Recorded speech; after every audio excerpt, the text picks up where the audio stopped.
일곱 의뢰의 개봉. 생명수 샘책자를 통해 알려주신 말씀 살펴보겠습니다. 일곱 의뢰란 일곱 수는 완전수로 완전한 우레라고 말할 수 있다. 완전한 우레는 한 사람이나 두 사람 앞에서 발하신 우레가 아니라 이스라엘 총회 앞에서 발표하신 우레가 완전한 우레인 것이다. 출애굽기 20장. 뭇백성이 우레와 번개와 나팔 소리와 산의 연기를 본지라. 시내산에서 백성들은 우레 소리로 듣고 두려워 떨었지만 모세는 하나님의 음성을 바로 들을 수 있었던 것입니다. 이사야 8장. 너는 증거의 말씀을 싸매며 율법을 나의 제자 중에 봉함하라. 일곱 의뢰는 율법 중에 어느 한 부분인 것만은 틀림이 없습니다. 율법 중 오늘날까지 인봉되었던 것은 3차 7개 절기밖에는 없으며 절기 속에서 하늘 성소의 비밀을 발견할 수 있고 마귀 소굴을 들여다볼 수 있으며 택한 백성들에게 주시기 위하여 만세전에 감추어 두셨던 보물이 무엇인지 알게 될 것이며 장차당할 교회 문제가 예언되어 있습니다. 일곱 의뢰의 비밀에 대해 살펴보겠습니다. 3차 7개 절기라 함은 절기가 3차로 나누어져 있음을 뜻하며 1차 무교절은 성부시대며 2차 77절은 성자시대요. 3차 초막절이 바로 성령시대이니 6월절로부터 77절까지는 이루어진 예언이 되는 것이며 3차 초막절 절기는 남아있는 것이며 절기는 성소에 나가기 위한 것이니 일곱 의뢰는 초막절, 성소제도 속에 감추어 두신 것입니다. 3차 초막절에 대해 알아보겠습니다.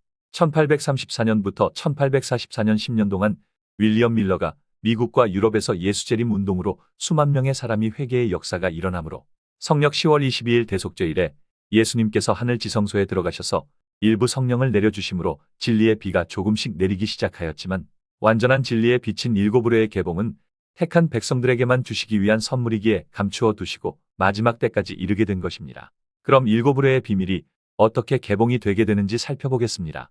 계시록 14장 6절. 또 보니 다른 천사가 공중에 날아가는데 땅에 거하는 자들 곧 여러 나라와 족속과 백성에게 전할 영원한 복음을 가졌더라. 그가 음성으로 가로되 하나님을 두려워하며 그에게 영광 돌리라. 이는 그가 심판하실 시간이 이르렀습니다. 하신 예언은 첫째 천사의 기별로 윌리엄 밀러 회개운동이며 1834년부터 1844년까지 재림 예수님 오셔서 심판하실 것을 외친 것이었습니다. 첫째 천사의 기별도 예수 재림 운동이자 곧 심판을 외친 것이기에 일곱 의뢰 개봉이 되기까지의 첫 번째 사명인 것입니다. 또 다른 천사 곧 둘째가 그 뒤를 따라 말하되 무너졌도다. 큰 성 바벨론이여 모든 나라를 그 음행으로 인하여 진노의 포도주로 먹이던 자로다 하더라. 두 번째 천사의 기별은 엘렌지 화이트로 안식일을 가지고 일요일 태양신을 숭배하는 바벨론을 심판할 것을 예언한 것이며 둘째 천사 역시 교회 명칭을 제7일 예수재림교라는 교회 간판을 달고 바벨론을 심판한 것이니 일곱 의뢰가 개봉되기까지 두 번째 사명인 것입니다. 온전한 안식교의 사명은 주간 안식일 뿐 아니라 연간 안식일을 다 지키는 하나님의 교회로 완전한 성취가 되게 되는 것이며 예수 재림을 영접해야 할 교회 역시 하나님의 교회로 완전한 성취가 되는 것입니다. 또 예후의 사명을 받은 교회로서 엘리야를 피하고 남은 자와 이세벨을 심판하는 역사로 안식교에서 못다 이룬 예언을 예후의 사명인 하나님의 교회가 이어받아 심판함으로 완전한 성취가 된 것입니다. 하지만 호세아 1장의 예언처럼 이스라엘의 피를 예후의 집에 갚겠다는 예언의 말씀 역시 예후의 사명을 받은 하나님의 교회 예언으로서 예후는 바알 선지자와 바알의 딸 이세벨을 죽였지만 금송아지를 세워 우상 숭배의 길을 간 것처럼 하나님의 교회가 일요일 태양신과 음녀를 심판하고 있지만 예후가 한 것처럼 미운 물건 가증한 우상인 총회장을 세워 은밀히 섬기는 것을 심판하실 것에 대한 예언이 호세아에 기록하였던 것입니다.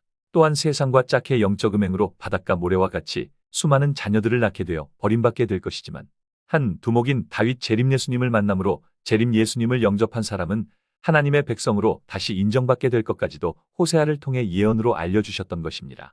둘째 천사의 기별의 역사는 하나님의 교회까지 이어지는 것이며 성경의 진리를 모르는 자들은 안상홍님을 셋째 천사의 기별로 해석하는 교회가 있는데 안상홍님은 천사가 아닌 초림의 남은 사역을 완성하기 위해 오신 하나님이시며 안상홍님을 윌리엄 밀러나 엘렌지 화이트과 같은 선상에서 바라보는 것은 하나님의 구속의 역사를 모르고 하는 소리인 것입니다. 계시록 14장 9절. 또 다른 천사 곧 셋째가 그 뒤를 따라 큰 음성으로 가로되 만일 누구든지 짐승과 그의 우상에게 경배하고 이마에나 손에 표를 받으면 하나님의 진노의 포도주를 마시리니 짐승과 그의 우상에게 경배하고 그 이름의 표를 받는 자는 밤낮 쉼을 얻지 못하리라. 성도들의 인내가 여기 있나니 저희는 하나님이 계명과 예수의 믿음을 지키는 자니라. 셋째 천사의 기별은 하나님의 교회 이후 마지막 교회인 여자의 남은 자 손교회의 사명으로 666 짐승의 표 받는 자가 받을 심판을 알리는 경고의 기별이며 성도들의 인내는 14만 4천을 뜻하며 짐승의 표 받은 자의 경고를 하는 때는 하나님의 입맞는 시기라야 되는 것입니다. 하나님의 계명뿐 아니라 예수의 믿음을 지킨다 하였으니 재림 예수님이 곧 3차 초막절 비밀이시며 3차 절기 대속죄일에만 지성소에 나갈 수 있게 하신 것도 3차 성령시대 초막절 때라야 일곱울의 비밀이신 그리스도가 드러나게 됨을 증거하신 것이며 절기를 통해 언약궤에 나아간다는 것 역시 속죄소에 좌정하신 하나님을 만나기 위함이며 만세와 만대부터 감추어진 비밀도 그리스도 예수님이십니다.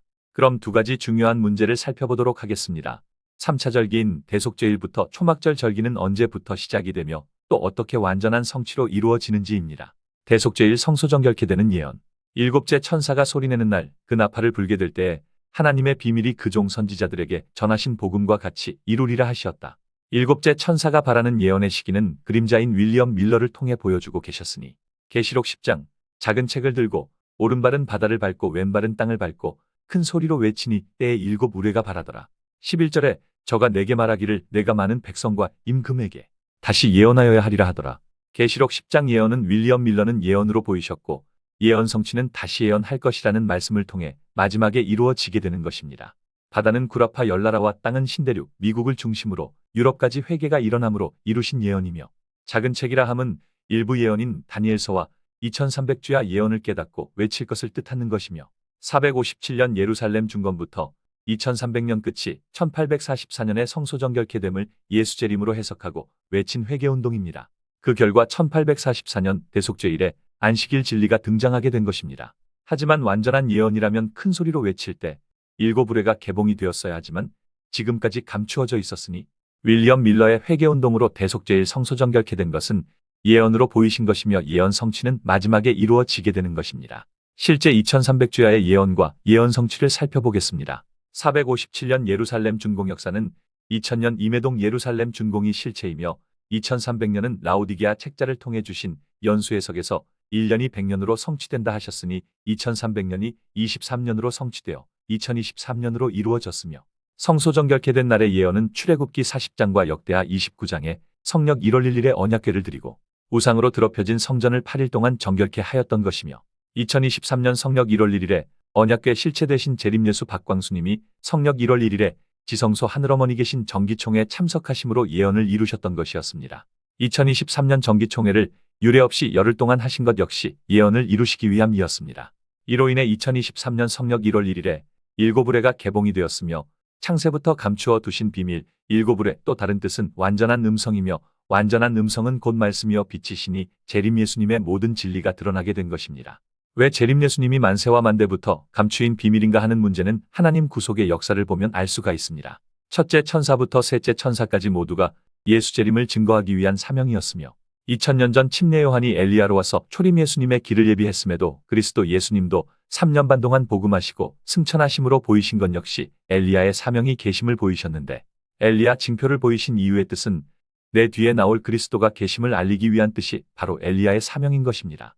초림의 완성을 위해 다시 오신 안상홍님도 털옷을 입고 침례 주심으로 엘리야의 사명으로 오셨음을 통해 재림 예수님이 아직 오시지 않았음을 증거하신 것이며 그리고 홀로 된 여자의 예언으로 오신 하늘어머니 역시 여자의 자손으로 오시는 재림 예수님 이삭을 성령으로 낳기 위해 오셨으니 하늘어머니도 엘리야의 사명으로 오셨던 것입니다.